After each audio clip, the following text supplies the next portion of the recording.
Je m'appelle Aurélia Saint-Jean, je suis coach et formatrice en prise de parole en public et en soft skills. J'ai fondé une société lyonnaise qui s'appelle Majuscule et aujourd'hui j'interviens dans toute la France.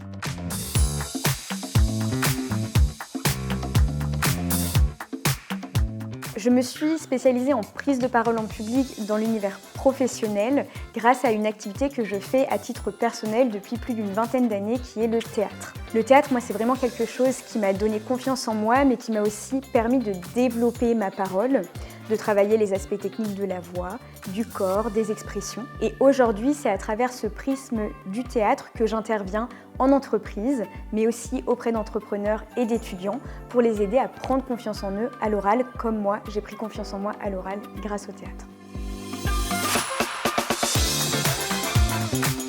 Alors non, je ne suis pas vraiment d'accord avec ce que tu viens de dire.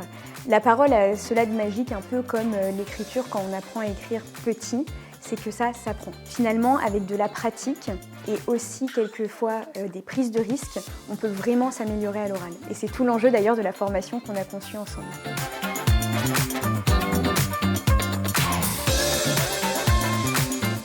Oui, bien sûr.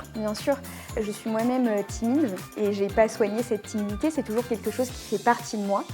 Pour autant, en termes de compétences, j'ai réussi à travailler la prise de parole en public et à aller au-delà de ma timidité dans ce champ de compétences.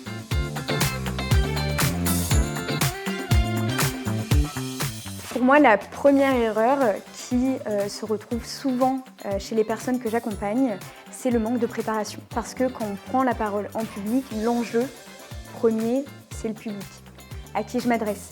Et ça, a priori, il change tout le temps. Donc la première erreur, c'est de ne pas préparer sa prise de parole en fonction de son public. Et il y a une deuxième erreur que je remarque aussi fréquemment, c'est le regard.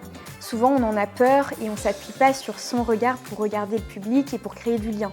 Or, c'est a priori la seule chose qui nous permet de vraiment créer une connexion avec son public. Donc l'erreur que je retrouve souvent, c'est d'avoir peur du regard plutôt que s'en servir comme un ami.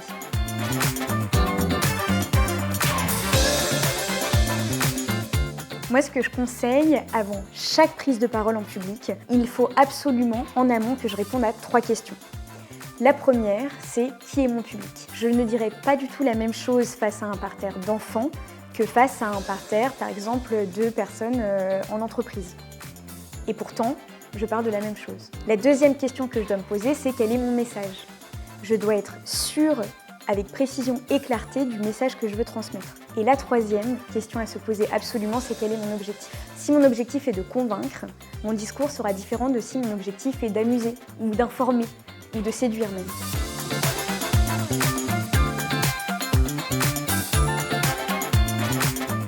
Prendre la parole en public à distance, c'est un vrai défi. Avec la formation qu'on a conçue, nous l'avons surmontée par 2 moyens. Le premier, la régularité. Pendant 4 semaines, chaque jour, l'apprenant a accès à des informations, donc du contenu, mais aussi à des exercices et des outils qu'il peut pratiquer en autonomie. La deuxième façon, c'est la pratique. Pendant 4 semaines, l'apprenant doit réaliser des micro-pratiques, des mises en pratique à filmer et que je peux consulter pour faire des retours personnalisés et des classes virtuelles où finalement on se retrouve pour pratiquer ensemble pendant les 4 semaines de formation. C'est de se préparer sous contrainte. Le jour où je prends la parole en public, il peut avoir un imprévu. En amont, si je me suis préparée sous contrainte, c'est-à-dire si j'ai délivré mon discours dans une salle toute petite, comme un ascenseur, ou dans une salle très vaste, comme un parc, ou une salle de réunion, en fait, j'aurais adapté mon discours et le fait de le délivrer à n'importe quel type de situation. Donc l'imprévu ne me fera plus peur.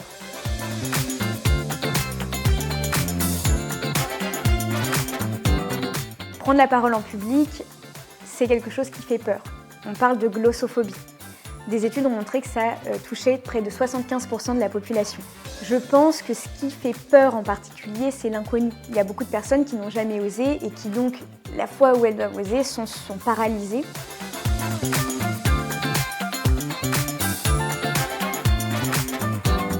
Alors, il y a énormément de livres qui sont géniaux. Pourtant, il y en a un que j'aime bien, qui est le Traité pratique de la diction française, écrit par Georges Leroy. Et en fait, c'est une série d'exercices qui vont permettre de travailler sa diction. Je l'affectionne particulièrement parce que les textes sont issus de notre littérature française et fonctionnent très bien, notamment quand on s'exerce et on s'entraîne à préparer une prise de parole.